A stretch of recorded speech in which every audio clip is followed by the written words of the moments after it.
Please take a moment support the channel by hitting the thumbs up. Story 1. Childhood sweetheart of 11 years. My wife comes from a humble background. Her father is an alcoholic, so mother worked hard all her life to make ends meet. I am from a more privileged background. All members in my family are PhDs. We were different, but when we met at 19, I was in love. She was my first serious relationship. For the first 6 years, we had a long-distance relationship as I was studying abroad. I moved back and we moved in together. 4 years later, we tied the knot. After about 1 year of marriage, I found out she had been having an affair with her boss at a major marketing firm with a senior partner. I also found out that before the marriage, she had a one-night stand with someone and she also met him for some dates. She also maybe got pregnant and asked this one-night stand for some cash. She says she had an affair with her boss because she enjoyed the perks and was getting on fast track for promotion. He gave her expensive gifts, attention, and time. This started around our wedding, where the pressure of our wedding cost was weighing on her as I was basically taking care of it all. She says she tried to end things, but he threatened to fire her and also beat her. Then said he would commit suicide. The physical violence was frequent with her boss. Her boss came to our home often and comes to many of our social engagements. She always told me that her boss doesn't have a friend and she was just getting some brownie points. I bought this. I am such a fool. I even suggested to her to go with her boss to a business meeting outside city because he is a terrible driver and could do with company.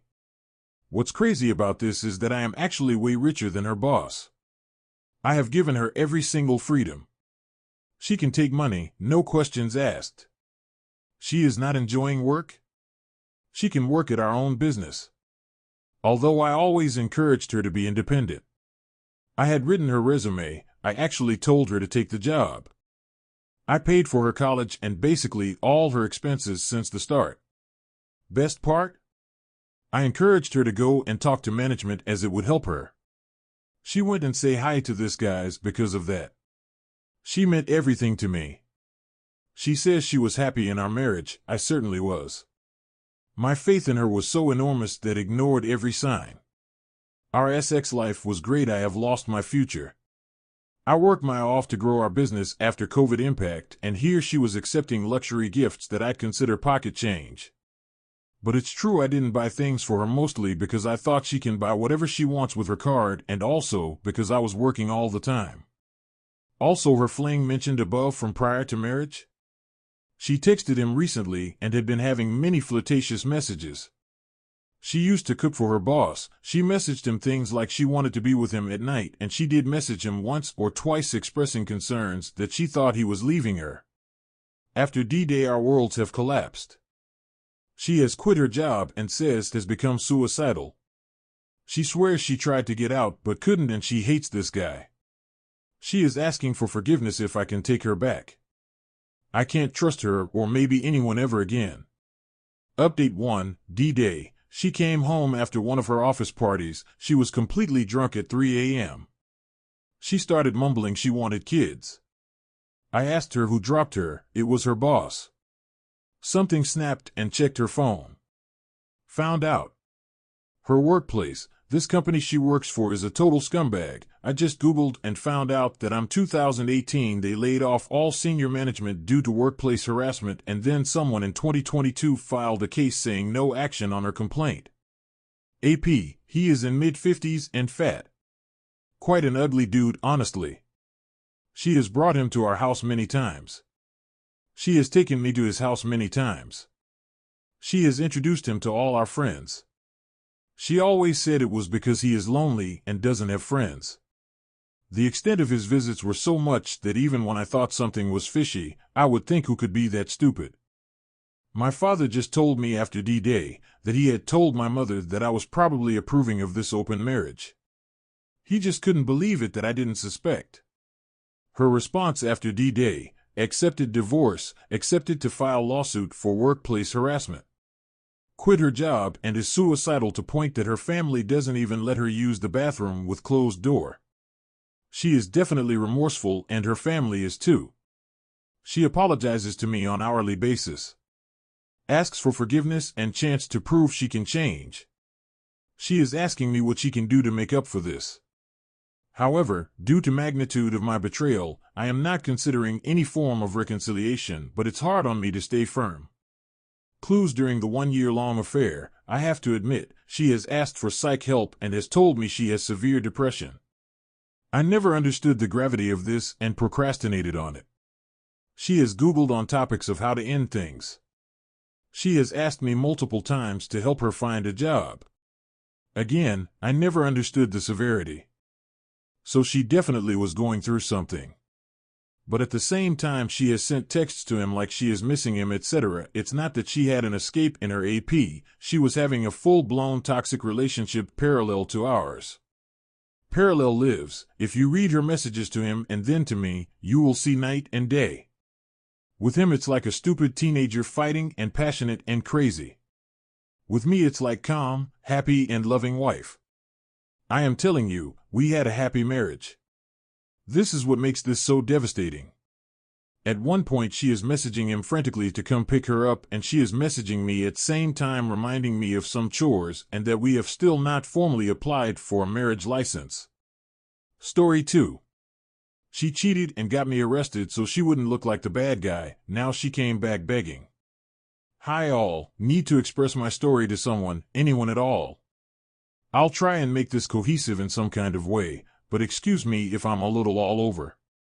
3 weeks ago today my partner of 8 years left to go shopping and never came back. We were engaged, were planning a wedding and a family, and we have a dog who we adopted together. She'd taken just her handbag, never acted unusual, except for the fact she never made any connection with me or our dog, never uttered a word, she simply left. It wasn't until a few hours later I realized she'd taken her toothbrush and a few other things. Then I found she'd left her engagement ring on the bedside. I panicked and tried for several hours to contact her. After reading my messages and refusing to reply, she finally messaged back and told me she needed space. So I gave her space, although I messaged her frequently that evening and into the next day to try and understand what had happened. I acted out of panic, out of pain. These messages weren't angry, just pleading. I didn't know where she was, who she was with, or if she was even safe. She has a history of psychosis, and the only moment I could pinpoint in all of this was a few days earlier when she had broken down and wept in my arms and said she was struggling. So I looked after her that evening, cooked a meal, and we watched a show. Back to the leave. The next day she messaged me and said she was safe and staying with a friend. I was still concerned and asked who she was with, and she named one of her friends I knew of but wasn't in contact with myself. A few days later I'd still not heard anything. Then I realized she had blocked me entirely. I did a foolish thing and remembered she had an account on our shared laptop and I knew the passcode. We both knew each other's on this particular laptop, in case something ever happened. When I signed in I saw Facebook was already logged in. I must insist I don't know her usernames or passwords, a point that will be important soon. I had never accessed her socials before, but something drew me to this. On FB, I stupidly opened her messages and realized very quickly she wasn't where she'd said she was. She was in another location completely, had traveled hours there via coach on the day she disappeared. She was with a woman she had been emotionally connected to for a month prior. She was having an online affair and finally acted on it. Then I saw other messages between her friends. A few of her friends, a best friend prim ally, were almost prompting her to act upon the affair, saying she could do better. Saying she only gets to do this once. One friend said she should leave me and break up in secret so as to not look like a homewrecker. So I confronted her about the affair. I tried to call her from another number, left voicemails. Then I tried emailing her to no success. After this the police arrived. I had thoughts of taking my life. Who I thought was my soulmate, the woman I would spend my entire life with, the one I shared everything with, couldn't seem to care. She had abandoned me, our family, our home. I lost myself and ended up arrested in a drunken, emotional rage. After a night in hospital and a day in a cell, the police told me I had been detained again due to stalking and hacking a Facebook account. I defended the claim, explained our relationship, how she'd disappeared. Admitted to accessing the FB account, but hacking? No, I defended myself. I was broken. And now I'm in limbo. Though the emotion is dulled, I still have this sick pain in my stomach. The police have notified me that I cannot contact her in any way or else risk arrest. I have since learned she has been trying to contact me and provoke a response of some kind. She has also been messaging my family. She wants our dog. She's wondering whether I'm staying in our home or if I'm moving out.